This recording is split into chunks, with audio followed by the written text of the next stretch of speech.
In Tibet, on the roof of the world, a woman walks alone. She walks at all times, in all weather. She's homeless, by choice.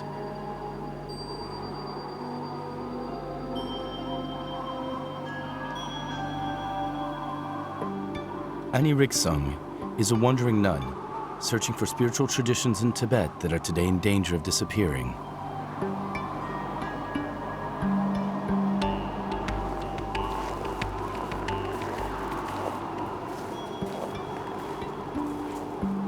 I've always been fascinated by Tibet and its culture. I met Annie 15 years ago. At the time, she was living in a monastery near Lhasa, but she recently contacted me saying that she was going to leave for good. She told me of her plan to reach a sacred place in the mountains of eastern Tibet, a hidden convent where they still practice an ancient teaching called the Yoga of Magic Heat. She invited me to come along and bear witness to her journey.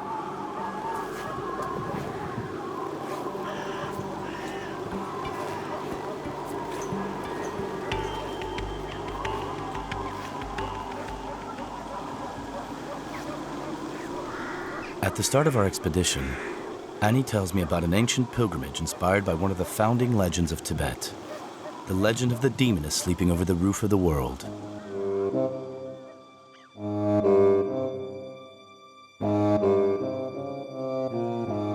According to this tale, a gigantic demoness covers the whole of Tibet and is to blame for the suffering of mankind.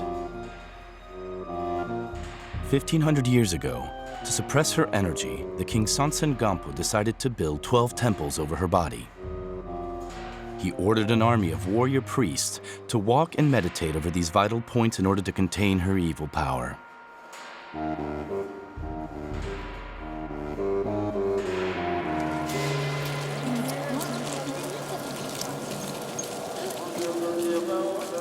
Annie wants to follow this ancient trail and find the secret teachings that were once taught at these temples.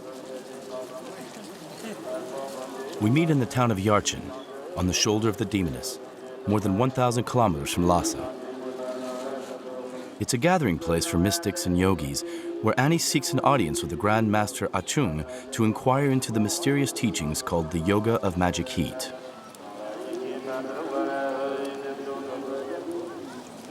Unfortunately, the great number of worshippers gathered here today have come to commemorate the death of the Grand Master, represented by his wax effigy. We've arrived too late. The Master died several weeks ago.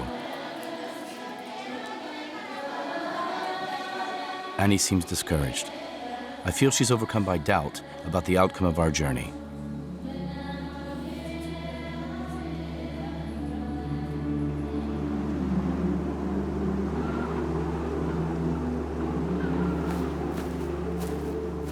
We're a bit disappointed as we leave Yarchin, but there's no turning back. We set course for Lhasa, the Sacred Heart of Tibet.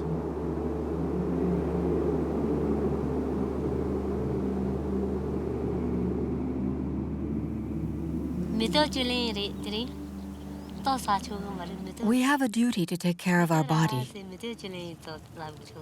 Once a month, I eat only flowers.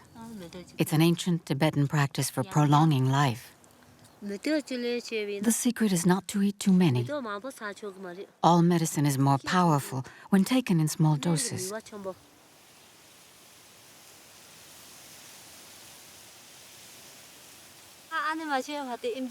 When I was younger, I wanted to be a healer. In the summer, I lived in the mountains and gathered medicinal flowers. In winter, I went in search of roots. I never wanted to marry, or start a family, or have children.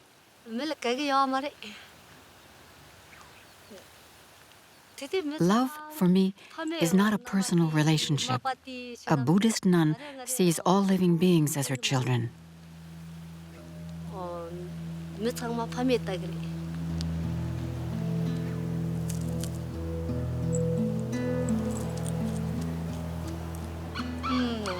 Come on, let's get going.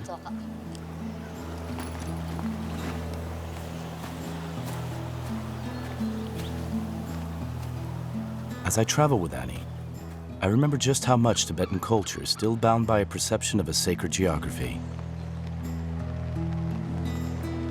Tibetans believe that a web of energy passes under the earth. These frequencies sometimes rise to the surface in places where the ancient king built temples to suppress the limbs of the legendary demoness.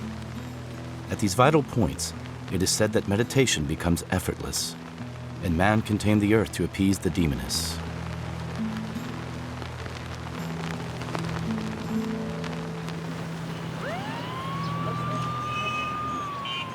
Lhasa, the capital of the ancient kingdom of Tibet, was built around the Potala Palace of the Dalai Lama, the spiritual leader of Tibetan Buddhism. Forced to flee by the Chinese authorities, he's been living in exile since 1959, and his palace converted into a museum of the People's Republic of China.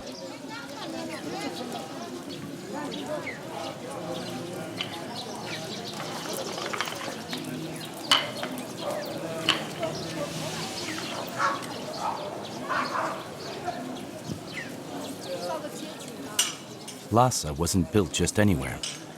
Tibetans believe the earth's energies converge here, at the spiritual heart of Tibet. On their way here, some pilgrims prostrate themselves across the entire country.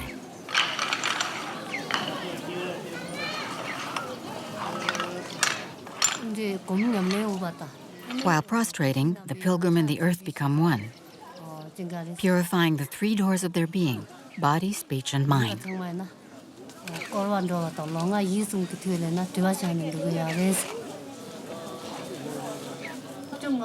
During the Cultural Revolution in the 1960s, many temples in Tibet were destroyed and spiritual traditions were lost. Many lamas, nuns, and monks became homeless.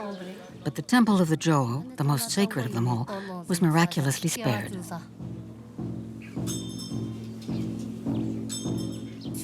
The Temple of the Jowo is believed to be linked to all the sacred sites across the country through the Earth's natural energy currents. When I visit this temple to light the butter lamps, I feel connected to everything. It's as if I can hear the heart of the demoness still beating.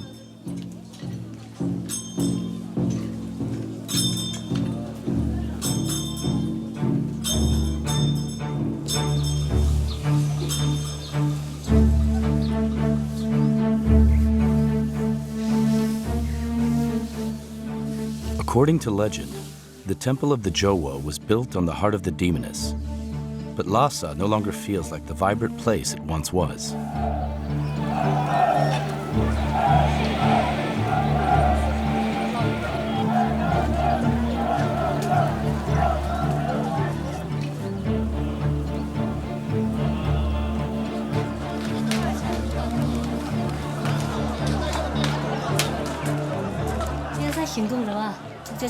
Westerners still like to imagine Lhasa as a spiritual place. But today, the kingdom of the Buddhas is more like a schoolyard than a place of meditation.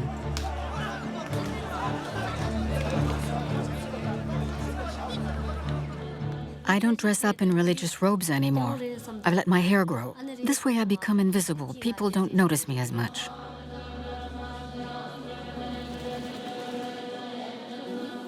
In the past, the convents around Lhasa were known for their yoginis, women who practiced the secret yogas.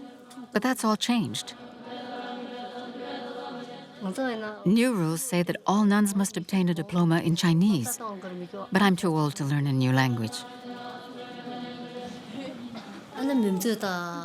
That's one of the reasons why I left.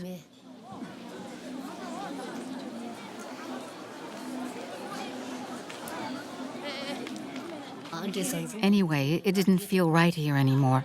I felt I was suffocating in a hen house.